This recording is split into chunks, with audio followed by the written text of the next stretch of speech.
Nós estamos vivendo uma crise enorme. Nos últimos anos, a Braspress conseguiu construir uma outra estrutura pelo país inteiro e agora, recentemente, vocês mudaram para uma área muito grande aqui próximo a São Paulo. Essa crise que nós estamos vivendo tem afetado, de alguma forma, o transporte de carga? Vocês têm sentido algum problema com esse momento que nós estamos vivendo? O transporte rodoviário de cargas, ele depende fundamentalmente, Murilo, da atividade econômica. Se você tem uma atividade econômica em alta, você tem um setor de transporte rodoviário de cargas crescendo. Se você tem uma atividade econômica recessiva, você tem um transporte rodoviário sofrendo. E notadamente no que aconteceu no Brasil, que a subida foi muito rápida da atividade econômica, mas a queda veio por precipício abaixo. Em 2014, nós vendíamos caminhão como nunca, através do PSI. Se financiava caminhão, o dentista comprava um caminhão para o filho, para o sobrinho, o padeiro comprava um outro caminhão para o afilhado, para que eles pudessem transportar, pagava esse caminhão com juros subsidiado do BNDES, e com a queda de 2014 para cá, que foi brusca, o que acabou acontecendo? Hoje nós temos aí cerca de 250 mil caminhões parados. Portanto, isso trouxe efetivamente um grande problema para o setor, que foi mais oferta de transporte do que demanda de transporte. Isso trouxe um desequilíbrio para o mercado e, como consequência, um descongelamento dos preços de transporte, o que levou realmente as empresas de transportes hoje estarem passando por enormes dificuldades, notadamente as empresas de transporte individual, de grandes massas. As transportadoras de carga fracionada, como a Braspress e como outras tantas que existem no Brasil, essas têm um mecanismo de proteção um pouquinho diferente, um pouquinho melhor, porque essas empresas elas não têm o seu grande cliente, não têm o seu grande embarcador. Uma empresa de carga industrial, ela tem um cliente que responde por 40% do faturamento dela, um cliente que responde por 50% do faturamento dela, e este cliente que responde por 50%, 40% do faturamento da transportadora, exerce este papel de forma até cruel.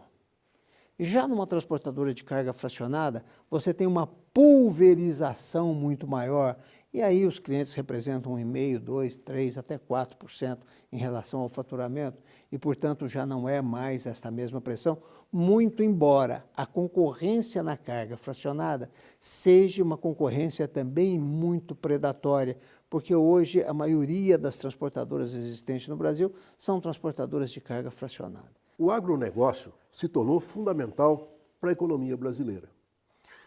E também, de certa forma, para o transporte de carga no Brasil. Porque, afinal, fala-se agora que nós vamos chegar a 240, 250 milhões de toneladas de grãos já nessa safra para 2017 e 2018.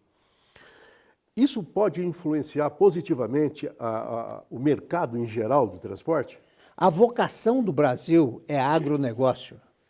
Nós não vamos nos enganar, imaginando que o Brasil será fundamentalmente um país industrial.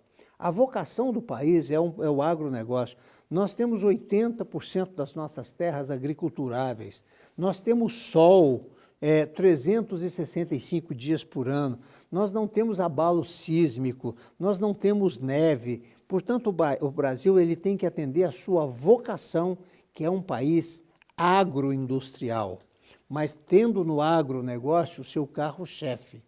E com o crescimento do agronegócio, o agronegócio tem que ser a locomotiva do processo de desenvolvimento brasileiro.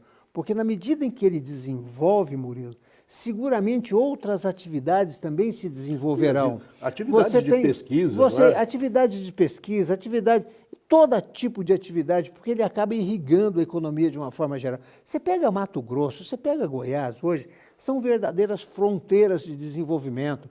Você vai a Campo Grande é uma metrópole. Você vai a Cuiabá é uma bela cidade. Goiânia é uma cidade maravilhosa. Shopping centers fantásticos, com consumo. Este consumo é gerado pela produção do agronegócio. E o agronegócio é aquele que traz também consigo toda a cadeia da indústria automotiva, A cadeia da indústria automotiva também ele anda a reboque dos negócios promovido pelo agro. Portanto, ele é um processo de irrigação econômica. Sempre teremos uma indústria muito pujante, um sistema financeiro que é exemplo para o mundo, mas tudo isso tem que acontecer a reboque da vocação do país, que é a vocação para o agronegócio. Bom, produção de alimento no Brasil seguramente é uma grande esperança para o próprio futuro da humanidade, vamos dizer assim, porque nós temos condições de produzir alimento aqui o ano todo, com 2, 3 safras em algumas das regiões. Eu não vou trocar uma pílula por nenhum tipo de picanha. Eu prefiro a picanha do que a pílula. Portanto, eu quero te dizer o seguinte, essa é a necessidade básica do indivíduo. O indivíduo não quer só se alimentar, ele quer sentir o paladar. E nós somos o celeiro do mundo. O Brasil é, de fato, o celeiro do mundo. A Braspress não tem nenhuma atividade nesse sentido? Ô Murilo, deixa eu dizer uma coisa para você e para os nossos amigos. Nós somos uma empresa prestadora de serviço. Nós temos atividade voltada à área de transportes. Nós temos olhado muito também com carinho o transporte para o agronegócio. Mas as operadoras que operam hoje o agronegócio o fazem com maestria, o fazem de forma muito boa, com excelência de serviço. E, portanto, não há neste setor nada daquilo que nós pudéssemos fazer de forma diferente para sermos diferentes e pudermos ser uma opção. Portanto, nós estamos olhando. Eu quero te dizer o seguinte, nós não viramos as costas para este negócio. Estamos olhando para esse negócio. Mas eu vejo esse negócio de forma completa, dentro da cadeia toda. Eu não gostaria que a Braspress fosse apenas uma transportadora de agronegócio, apenas uma transportadora de safra, se um dia nós viermos a transportar esse tipo de produto.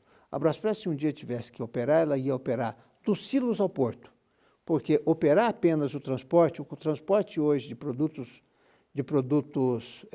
do agronegócio virou commodity. E para que você possa cumprir toda a cadeia logística, você tem que ser o operador dos silos, fazer a logística, o armazenamento do grão e distribuir esse grão na medida da necessidade. Ter os silos, ter o caminhão e ter o porto. Quando você tiver tudo isso integrado num único negócio, você pode ser um operador diferenciado. Mas hoje em dia nós não temos isso no Brasil praticamente. Hoje em dia nós não temos isso porque os transportadores que operam dentro dessa especialidade estão financeiramente sufocados pelas tarifas que os embarcadores